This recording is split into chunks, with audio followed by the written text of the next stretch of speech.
Today I'm going to be doing an effectiveness test on the Remington green and white box 115 grain jacketed hollow point.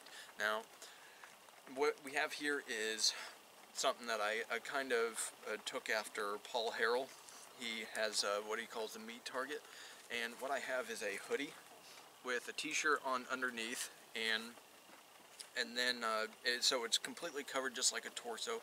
Then we have pork chops in the front to indicate to be skin and muscle, and then we have pork ribs, and then we have watermelon, and then pork ribs on the back. And then of course I have rolled up dog towels right here to catch the bullet if it goes through. So with all that said, here's how it's gonna go. First, I'm gonna test the performance out of a Honor Guard from Honor Defense, a 3.1 inch barrel, and also I'm going to use the SAR CM9 Gen 2. It's a 3.8 inch barrel, and then finally the M9A3, so you're getting like a 5 inch barrel. So kind of extreme, but so you got about a 3 inch barrel, a 4 inch barrel, and a 5 inch barrel. And pardon the livestock that you're going to hear in the background. They're still living their lives, and I'm in their domain, or they're in my domain, however you want to see it. But I'm going to go ahead and shoot these. The first one that I'm going to shoot is out of the short barrel, and I'll analyze its effectiveness, and we'll go over it, and then I'll go up from there.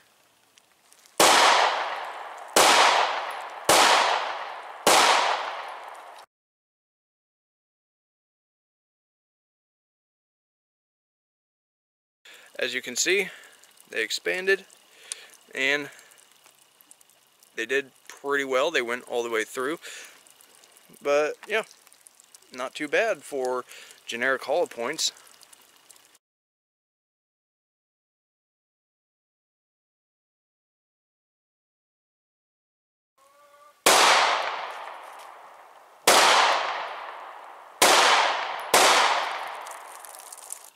Okay, so here you go. Here are the bullets.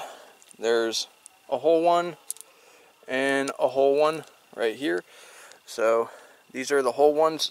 They all hit something. I don't think this thing hit anything, but this one definitely hit a rib. You can see the deformation around there.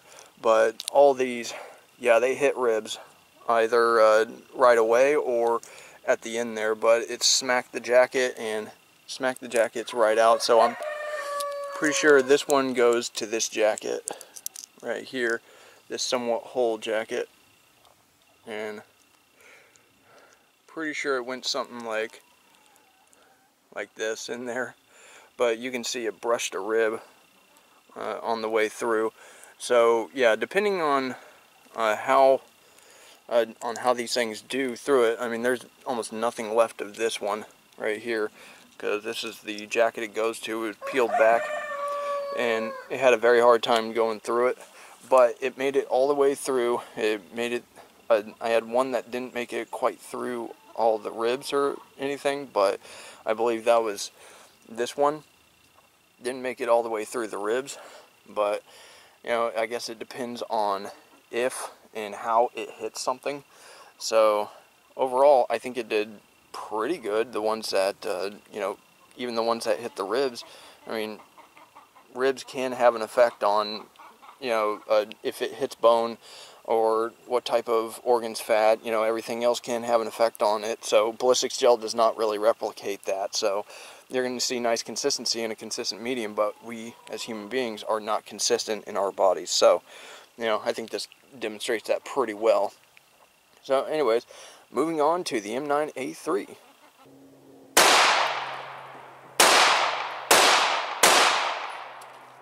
Okay, this is 3 of the 4 hollow points that I shot, and I couldn't find the 4th one, but I'm pretty sure it looks similar to this. Now, only one of these actually hit the ribs, but as you can see, all of them were pretty devastated. There was one that was that I found in the towel, and that was this one, and it went all the way through, and I'm pretty sure all it did was it went through the watermelon and never hit the ribs. So then you got these other ones right here. You know, they hit bone, obviously, and they didn't have a fun time through there, but they got 100% penetration. They hit the hoodie and were hanging out in the hoodie.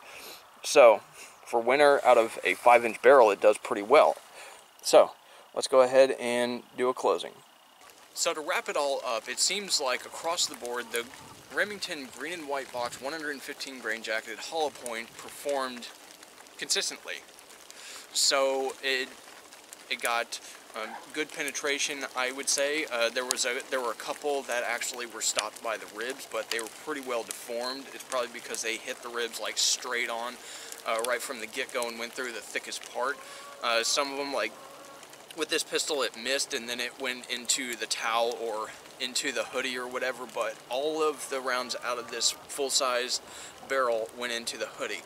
And out of this barreling, it did really well. It went into the t-shirt, if not a little bit past it, and it had a really good performance, even though they were really chewed up. So, you know, this round seems to be pretty good. Now, I'm going to be testing other rounds like this in this same kind of configuration with pork ribs, tenderloin or pork chops, and a t-shirt and a hoodie. Because actually here, that's in Alaska at least, you know, -20s, people actually do wear that. It's because, you know, you walk into a store, you're not wearing, you know, such a big jacket, but it seems like it still gives a pretty good representation of how a round will perform. Now, this isn't perfect, you know, human medium or whatever, but, you know, overall it seems like the performance across the board was pretty good. Now, for me, I wasn't anticipating that it was going to do all that well in a shorter barrel because of the other tests I did with clear ballistics. Clear ballistics is a different medium than FBI ballistics gel. FBI ballistics gel is different than the medium that I was using today: pork chop, pork ribs, watermelon, pork ribs, and then you know, t-shirt and a hoodie and stuff like that. It's a different protocol. So anyways, I hope you guys follow me on my channel, and also follow me on Instagram, and I'm going to be doing an article about this with close-up pictures and everything. So if you want all the deets, go ahead and head over to my blog. It's in the description below. The link is, and when I upload the article, it'll be a direct link, so look for that. So thanks a lot for watching. You guys have a good one.